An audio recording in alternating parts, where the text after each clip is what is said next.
kí kàfílà àmọ́ wípé mo wí ìtì ààrẹ ọlọ́run fi ọ́ sáàyè ókè mánéjì mọ́kọjá lẹ́yìn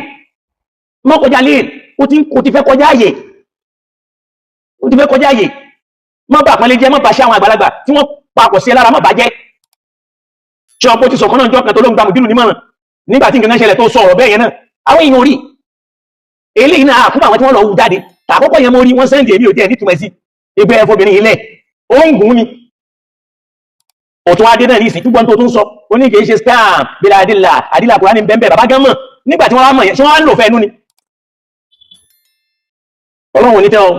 ọlọ́run ní sọ ẹ́dẹ́ ní ẹni ẹ̀tẹ́ kò dẹ̀ ní sọ ẹ́dẹ́ ní àbùkù àmọ́ wọn fúnra rẹ̀ ti ń ra ẹ̀tẹ́ àtàbùkù àwọn àgbàlagbà wọn ní ẹ̀dẹ́ ní ìràwọ̀ ojú tí wọ́n bá ń gbálẹ̀ ní gbálọ́la tí ò bá fọ́ ó lè padà di bàbá yòó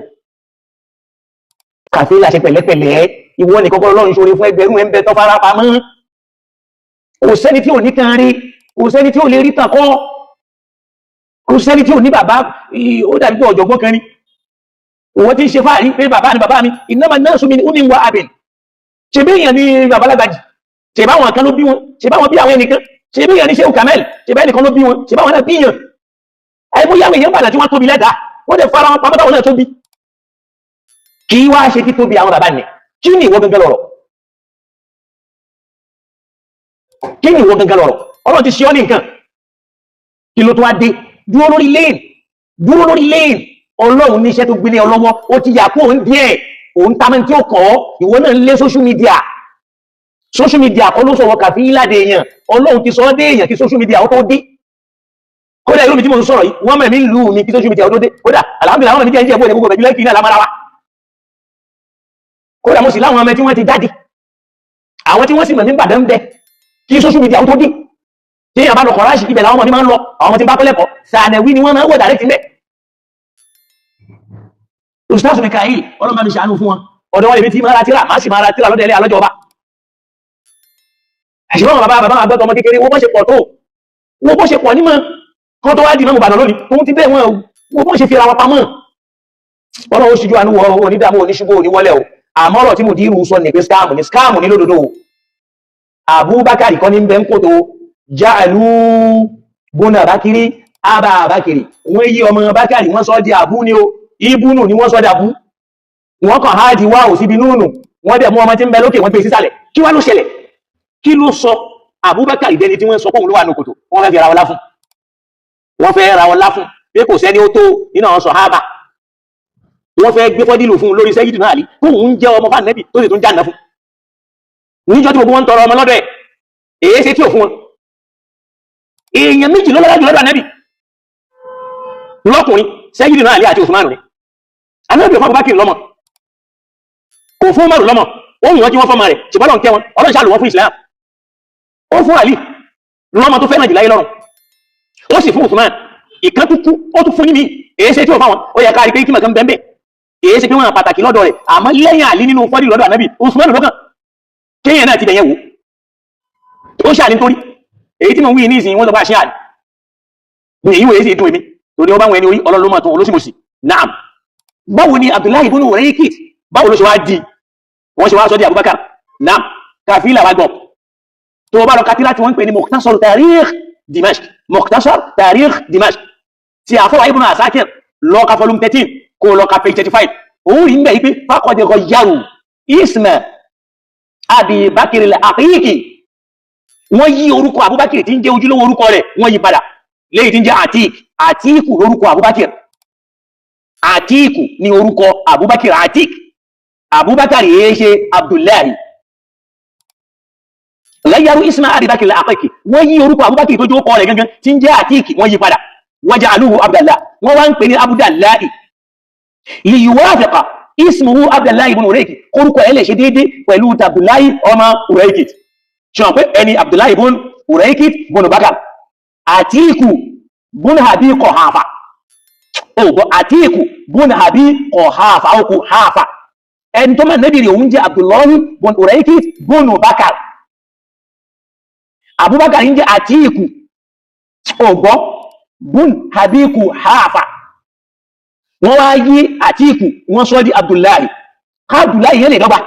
Abdullahi lẹ́tọ́ bá nẹ́bìrì wọ́n wá ṣe ń jí Atiku wọ́n wá sọ di Abdullahi Abdullahi bunu Raikit bunu Bakr wọ́n wá change Atiku l'Abubakar ń jẹ́ wọ́n wá change Atiku sí Abdullahi yóò wá di Abdullahi bun ṣorí búnù yẹn in tí wọ́n wá ṣe bí wọ́n bún báwọ̀ àti núnù ni ọgbọ́ báwọ̀ àti núnù ni Abdullahi bunu Raikit bun wọ́n wá mú núnù wọ́n sọ di bá wọ́n gbé alifu sí lára wọ́n wá sọ di ya ibnu ló ṣòro yíjù láyé ẹjẹ́ demonstrate fún akáyì ibnu tábáwọn tí ń bẹ lókè jẹ́ nkún dáadáa káwọn yẹn lè rí ibnu Bakar Abi Bakar ẹ̀yìn náà ìjọba ìjáwó ibnu Bakar rí ṣe ibnu Bakar ẹwọ Abi Bakar Bakri ṣe rí pé wọ́n súnmọ́ ara wọn Bakri ó rọrùn ibnu yìí wọ́n kọ̀ gbìyànjú kó ń bẹ lódi Abi Bakar ìjọba yẹn sí ibnu Bakar ló máa nẹ́bí rìnrìn àjò Atiku sí ni Abubakar ń jẹ́ Abdullahi bunu Uraikit bunu Bakar ni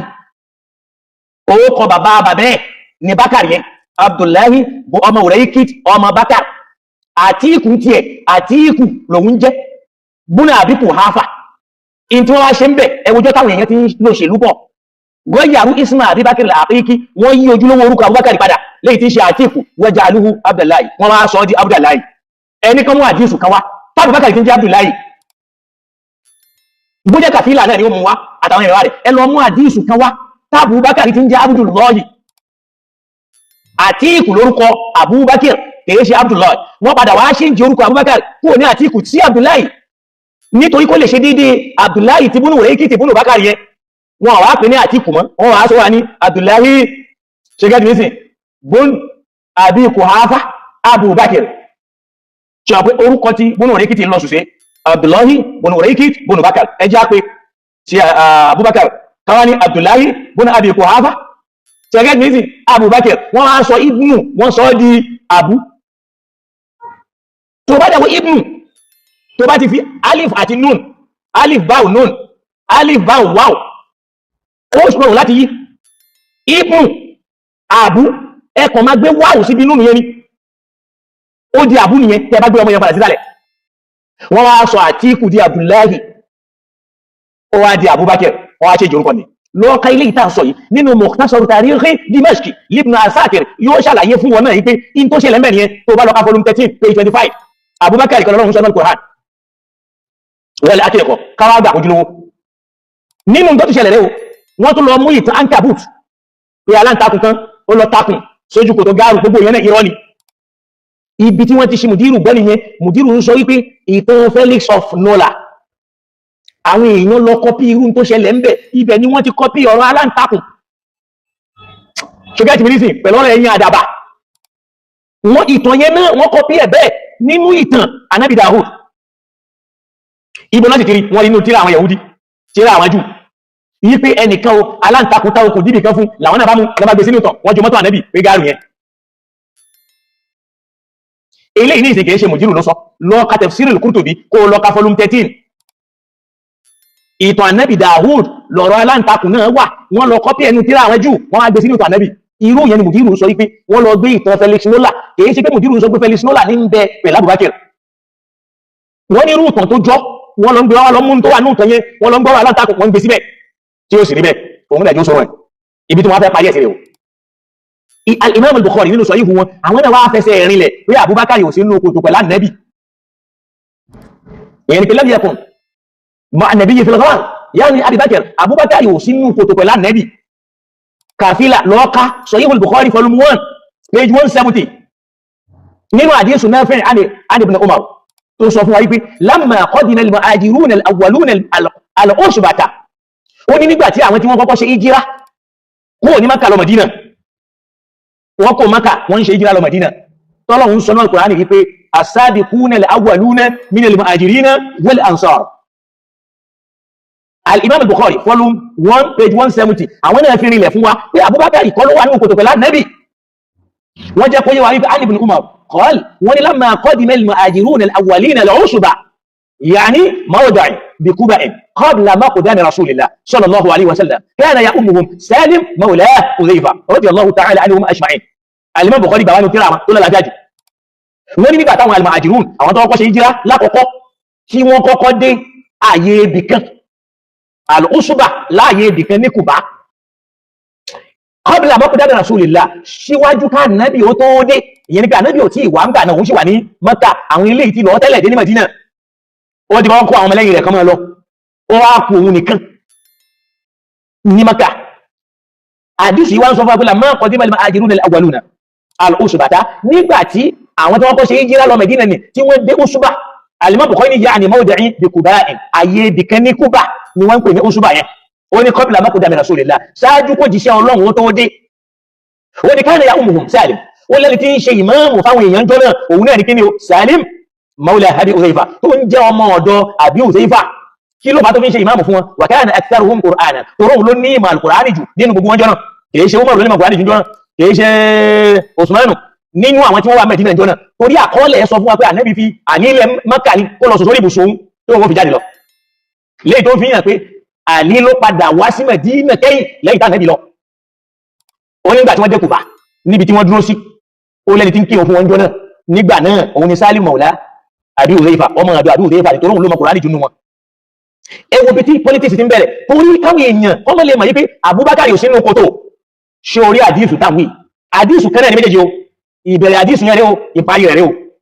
wọ́n wá fi ìbẹ̀rẹ̀ àdísù yìí wọ́n fi sí volume 1 wọ́n wá lọ gbé ìparí àdísù yẹn sí volume 8 ní fura táyọ̀ fi parẹ́ wọ́n wá fún ní different headline kò jìnà sí àwọn same headline náà bá ibi balẹ̀ ó yàtọ̀ síra wọ́n pè kẹ́ni babul mawla wal imama ojú pọ̀nà wípé ọmọ ọ̀dọ̀ ṣẹ̀gẹ́tì mínísìn ó lè ṣe aṣáájú fáwọn èèyàn tó bá dáwọn èèyàn náà wọ́n lọ lọ ní jámù tí wọ́n fẹ́ ẹgbẹ́ yàtọ̀ síra ìkẹ́kẹ́ náà àdísù yẹn wọ́n gbé àdísù ní tó yẹ kó tẹ̀lé àdísù táàkà yìí wọ́n wá lọ gbé ìparí àdísù yẹn sí volume 8 ṣọ́ pé èèyàn ò ní fura láyé